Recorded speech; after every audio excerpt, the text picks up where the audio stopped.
Welcome back to my YouTube channel. Make sure to like and subscribe to the channel for more interesting stories like these. Now, let's get into today's story video. I, 37 male, found out my wife, 33 female, has been cheating. Confronting her about it has opened up other horrible truths. My wife and I have been married for 16 years. Almost 14 years of marriage. Our family consists of 2 girls. One is biologically mine. In every other manner, the other is mine. I adore them all with every fiber of my soul. I brought my wife to have her brows microbladed a few weeks ago, a source of great insecurity for her, during which I wanted to spend the evening eating and having fun in the city, simply to enjoy one other's company on a rare date night. She left her phone with me while she went through the operation. After a while, a notice appeared. It was my stepdaughter calling. Despite the fact that I have no idea how to use Snapchat, I thought it would be fun to surprise her with a response from Dad rather than Mom. It took a few moments, but I was able to send her a silly photo back. I ended up in her chat area after submitting. At first sight, it seemed to be nothing. But then I saw a name I've always despised. We'll refer to him as. I was hesitant at first, not wanting to be the sort of person that snoops through her phone, but curiosity got the better of me. What I saw astounded me. They had lengthy discussions regarding a recent tryst. I'll keep the specifics to myself for the time being, but let us just say it was about oral. I couldn't help but keep reading. It was challenging for a variety of reasons. Aside from the apparent treachery, as I've discovered with Snapchat, chunks will erase automatically. As a result, the dates moved about wildly and facts from the past were few. What I did understand was that it had occurred a few times in the previous months, including on my birthday when I was sleeping upstairs. I work very early. Birthdays aren't as thrilling or meaningful to me as they used to be. That's what age does to you. It did, however, sting a bit more than usual. In between the flirtation and information, there were images, nothing too explicit, but obviously troubling, and the most damaging was probably how she spoke about me. Certainly nothing good, and at best just partly truthful, at worst outright falsehoods or deceptive remarks. She reached a point in her operation when she needed to take a break, so I hung up the phone. She questioned, visibly disturbed, what was wrong. I didn't want to make a spectacle in public or include the poor lady doing the surgery in our shambles, so I simply told her I wasn't feeling well and needed some fresh air. I spent the remainder of the operation, approximately 2 hours, strolling about downtown, trying to figure out what to do next.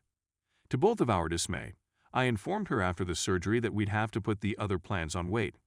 I had planned to talk about it when we got home, but by the time we got to our vehicle, I couldn't stop myself.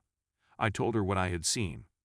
I advised her not to touch her phone because I wanted to go through everything with her one by one, and I didn't want her erasing or deleting anything from her phone.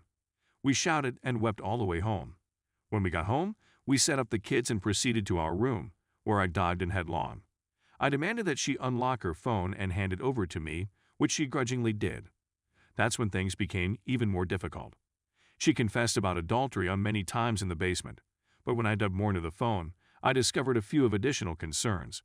It turns out that when we were dating, before we married, she had been with a college acquaintance who I had always suspected, but she had always denied. She, claims that they did not have relations. Only oral communication, making out, and so forth. We seem to differ on the definition of, thus this is a sensitive matter. Hearing this, my thoughts wandered, and I started to inquire about any and all situations in which she could have been able to cheat. Except for one item, nothing too important. She didn't get home until almost 2 a.m. One night after work years ago. I recall asking her where she had gone. She informed me that she was leaving. Nothing else.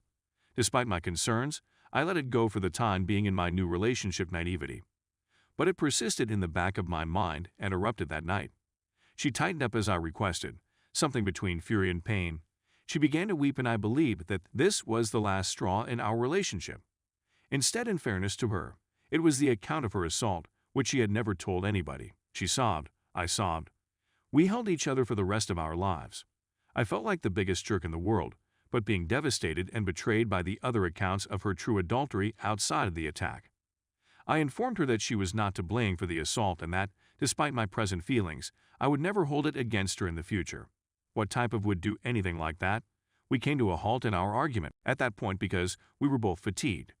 During the next few days, We made every effort to be nice and repair as many bridges as we could. The problem was that, as previously said, I am not well versed in the world of social networking. I don't use them very much, if at all, for some reason. She is, and she has a large following on a variety of social media sites. She has taken use of such forums in order to create sympathy for herself. She sends cryptic texts about how sad she is, how everything has gone wrong, and how dreadful her depression is at the moment, without providing any information about what she is feeling. Now, our friends are sympathetic to her despite the fact that they are unaware of the truth, whilst I seem to be the careless husband who is causing her distress. I've seen several comments on how I may be the root of the problem.